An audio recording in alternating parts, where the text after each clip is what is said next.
Депутатская комиссия по проверке списков избирателей, напомним, была сформирована 3 недели назад. Поводом для ее создания стало заявление одного из парламентариев, который утверждал, что в списках творится полная неразбериха. В частности, депутат возмутился, что по одному и тому же адресу прописано 12 человек, и некоторые из них даже не были знакомы друг с другом. Но здесь произошла техническая накладка или недосмотр. Я эту ситуацию выяснил. Получается, что в микрорайонах Бишкека есть такие адреса, например, Байтик-Батыра 4, а индексы А, Б, В не указываются. И вот это именно тот случай, когда вот там не одна квартира, а 3 квартиры. И в 3 квартирах 12 человек. Это нормально. И пока, как утверждают члены специальной депутатской комиссии, серьезных каких-то проблем в списках избирателей еще не нашли. Впрочем, в ЦИКе признаются, что перечни граждан, имеющих право голоса, конечно, еще далеки от идеальных. Но по сравнению с теми, что были составлены на прошлогодних парламентских выборах, сдвиги определенно существенные. Вот есть проблема так называемых денежек, или там вот, которые, так сказать, замуж куда-то уходят.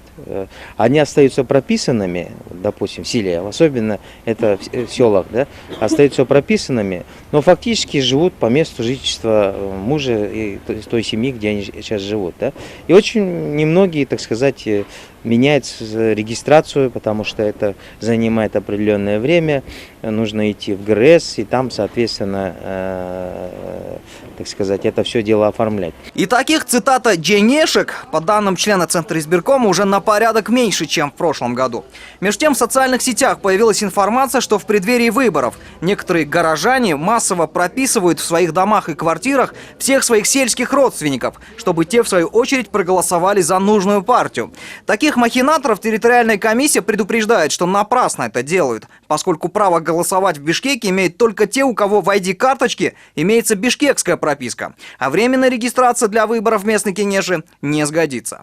Юридически, конечно, это возможно, но с получением ID-карточки, именно с городской пропиской.